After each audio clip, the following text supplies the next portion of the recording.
So this is the Corona 3 portable folding typewriter, and there's already lots and lots of videos on there on YouTube showing how this thing works and how to use it. But there's not that many that kind of show you how it works. And so I would like to explain that because it's a very interesting mechanism. Because, I mean, we're able to type.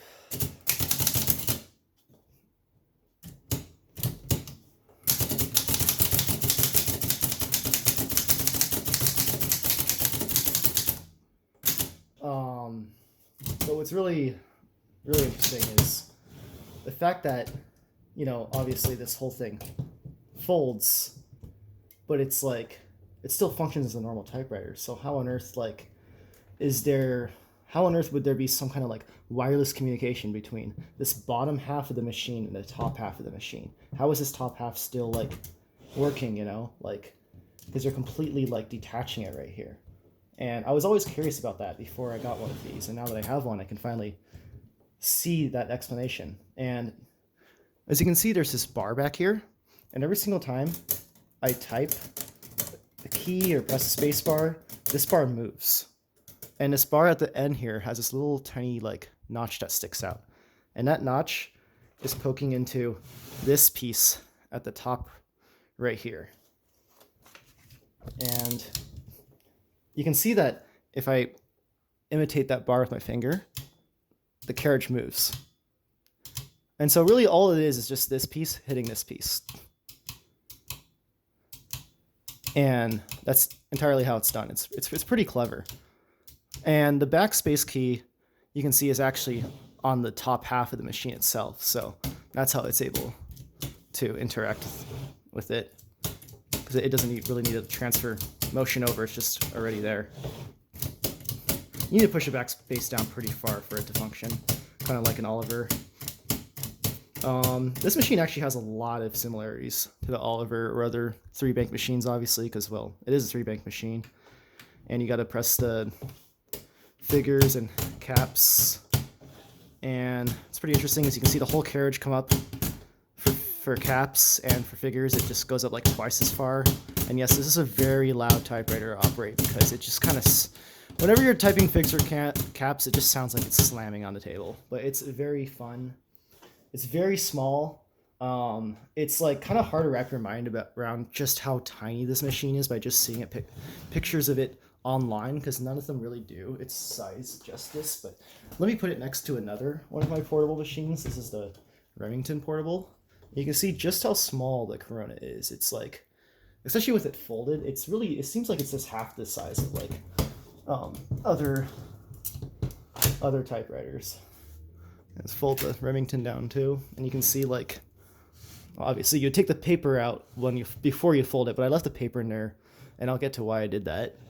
Yeah, here you can see even looking from above, just how tiny the Corona is. It's pretty impressive just how small of a typewriter it is. It's probably one of the smallest ones out there besides the Bennett, which is an incredibly rare machine.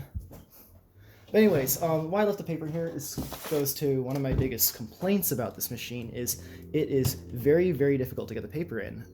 And I suspect this is probably just because this platen on here is worn out, so it's probably not an actual flaw with the design of the machine itself. It's probably just because the platen is worn out, because this machine is over 100 years old. But it just seems kind of odd that nearly all the machines I have in my collection are, except for that Remington portable, all the machines I have in my collection are over 110 years old, and all of them, the platen still works. So maybe I just got lucky on those others, or maybe just the Corona doesn't have as good of a paper loading mechanism. Also, another thing that other videos just fail to mention is the difference in models. Some people on YouTube talk about how there's obviously there's the wider keyboard version, I believe came out in the 20s. This is a 1912 model.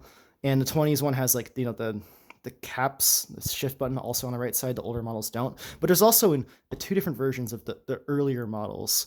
For the Coronas, obviously, there's also the standard folding typewriter that came out in the early 1900s, but just for the Coronas, there's even 2 models of the single shift one, and there's the 1912 model, which I have, and there's the 1914 model. And the reason why it's really important to distinguish that difference is this 1912 model doesn't have a margin release at all. So it's kind of frustrating when you get to the end of the page and you're just kind of cut off and you can't do anything about it. You just got to go to the next line and you have half a word left there because you can see this whole like kind of square bar that these margin setting pieces are on.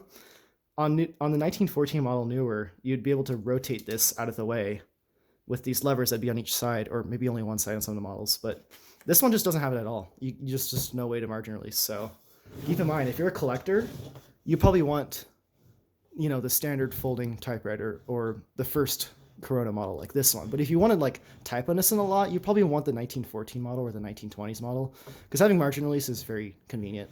But it's still even with lacking margin release, it's a very cool little machine. I love how unique it is. I love how, you know, it folds. Oh, that's another thing that a lot of YouTubers do not mention is this little lever here is not just for locking, you know, caps lock or figures lock.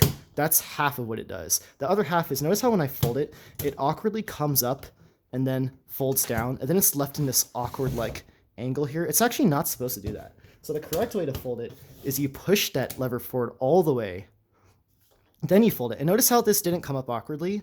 And now when I close it, it's this nice straight line here. So that's the correct way to fold this machine is you push this lever on a side here all the way back first, then fold it. And that's, I feel like that's important to keep in mind. Yeah, that's my video on the Corona 3. Let's just take the paper out finally so you can see how awesome this thing looks when it's folded up. Very compact, very beautiful machine.